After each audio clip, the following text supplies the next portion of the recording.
Hey guys, welcome back to SK भैया। इस video में आज हम लोग पढ़ने वाले हैं तुम्हारे क्लास 12 के सबसे पहले चैप्टर को। ये सुन के तुम्हें थोड़ा सा फनी लगेगा कि तुम्हारा जो सबसे पहला चैप्टर है उस चैप्टर का नाम है द लास्ट लेसन। हालांकि ये स्टोरी बिल्कुल भी फनी नहीं है, ये स्टोरी बहुत ज़्यादा इमोशनल होने वाली है। वैसे तो इस स्टोरी के राइटर हैं अल्फोंसे डॉलेट और ये एक फ्रेंच नॉवलिस्ट हैं। ये कहानी फ्रैंको पर्शियन वॉर के टाइम की है जिसमें फ्रांस पर्शिया से हार गया था। और सबसे ज़्यादा इंटरेस्टिंग बात तो ये है कि इस वॉर को लीड हमारे बिस्मार्क ने ही किया था। एंड तुम में से मैक्सिमम लोग इनका नाम ऑलरेडी हिस्ट्री में कई बार सुने होंगे। वैसे इस बात को याद रखना ये बहुत इम्पॉर्टेंट है कि जब पर्शिया फ्रांस से वॉर जीतता है ना, तब वो फ्रांस के दो मेन डिस्ट्रिक्ट यानी एल्सेक और लॉरेंट को अपने साथ शामिल कर लेता है, बेसिकली हड़प लेता है। वैसे इस स्टोरी में दो मेन कैरेक्टर हैं। सबसे पहले फ्रांस जो है ना वो एक स्टूडेंट है और इस पूरे स्टोरी का नरेटर भी है। दूसरे आते हैं हमारे एम हेमेल जो कि एक फ्रेंच टीचर है। और वैसे देखा जाए तो इस स्टोरी में एक और मेन कैरेक्टर है, मेन कैरेक्टर नहीं तुम साइड कैरेक्टर मान सकते हो। उनका नाम है हाउजर एक विलेजर हैं जो कि रिटायर्ड मेयर है। ओके, देखो फ्रांस एक छोटा लड़का है और वो 12 साल का है जो पढ़ाई में ज़्यादा ध्यान नहीं देता है। एक दिन वो स्कूल जाने में बहाने ढूंढता है क्योंकि उसे डर है कि उसके टीचर यानी एम हेमेल उसे फ्रेंच ग्रामर पर यानी बेस्ड ऑन पार्टिसिपल्स पर क्वेश्चंस ना पूछ लें, क्योंकि उसने कुछ भी याद नहीं किया है।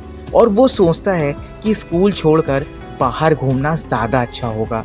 और रास्ते में वो देखता है कि किसान खेतों में काम कर रहे हैं और कुछ बच्चे नदी के किनारे खेल रहे हैं। और वो सोचता है क्यों ना मैं भी बाहर खेलूं, लेकिन फिर भी वो स्कूल की ओर बढ़ता है। और जब फ्रांस स्कूल पहुंचता है तो उसे बहुत आश्चर्य होता है क्योंकि स्कूल में अजीब सी शांति होती है। वैसे तो वहाँ पर बहुत शोर होता है, जैसे बच्चों की बातें, किताबों की आवाज़, डेस्क ओपन और क्लोज की आवाज़, लेकिन आज स्कूल शांत है। और जब वो क्लास में जाता है तो देखता है कि बच्चे अपनी जगह पर शांत बैठे हैं और टीचर यानी एम हेमेल गहरे रंग के कपड़े पहने हुए हैं और बहुत टेंशन में लग रहे हैं। और आज कोई भी शरारत नहीं कर रहा है, जैसे कि बूढ़े हाउजर यानी जो हमारे ओल्ड हाउजर हैं, जो वो हमारे पूर्व मेयर हैं।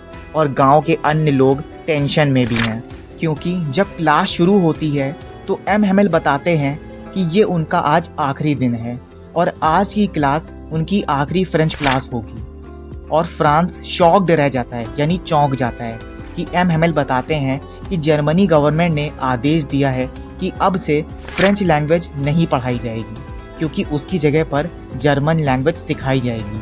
और इस खबर से पूरी क्लास भावुक हो जाती है और फ्रांस को पछतावा होता है कि उसने पहले फ्रेंच लैंग्वेज को कभी गंभीरता से नहीं लिया। अब एम हेमेल कहते हैं कि जब कोई भी किसी देश पर कब्जा करता है तो वो सबसे पहले उसकी लैंग्वेज और कल्चर को ख़त्म करने की कोशिश करता है। और वो बताते हैं कि मातृभाषा हमारी पहचान होती है और हमें इसे गर्व से सीखना और बोलना चाहिए। और क्लास में गांव के कुछ बुजुर्ग लोग भी बैठे हुए हैं जिन्होंने पहले कभी स्कूल नहीं किया था। अब वो भी पछता रहे हैं कि उन्होंने अपनी मातृभाषा को सीखने में लापरवाही की है। अब आखिरी बार क्लास में हर कोई ध्यान से सुन रहा होता है। एम हेमेल बहुत भावुक होकर पढ़ा रहे हैं और लास्ट में वो ब्लैक बोर्ड पर बड़े बड़े अक्षरों में लिखते हैं, यानी बड़े बड़े वर्ड्स में लिखते हैं, वे वर लव फ्रांस, जिसका अर्थ है फ्रांस की जय हो। और इसके बाद वो चुपचाप खड़े हो जाते हैं। उनकी आंखें आंसुओं से भरी होती हैं। पूरी क्लास उदास है। फ्रांस भी अंदर से बदल चुका है और मिस्टर हेमेल वहाँ से चले जाते हैं। ये था तुम्हारा the last lesson chapter. I hope कि एक्सप्लेनेशन डिटेल में समझ में आया होगा। जितना तुम्हारा फ्लैमिंगो बुक में है उतना डिटेल में एक्सप्लेन किया है। अगर वीडियो में अच्छा लगा है तो वीडियो को लाइक करके चैनल को भी प्लीज़ सब्सक्राइब कर लो, क्योंकि रेगुलर वीडियोस आने वाली हैं सारे चैप्टर्स की। और अभी भी कोई डाउट है तो कमेंट्स में पिन कर देना। एंड चलो, मज़ा आया होगा इस वीडियो में, तो मिलते हैं भाई नेक्स्ट वीडियो पे। Thank you for watching.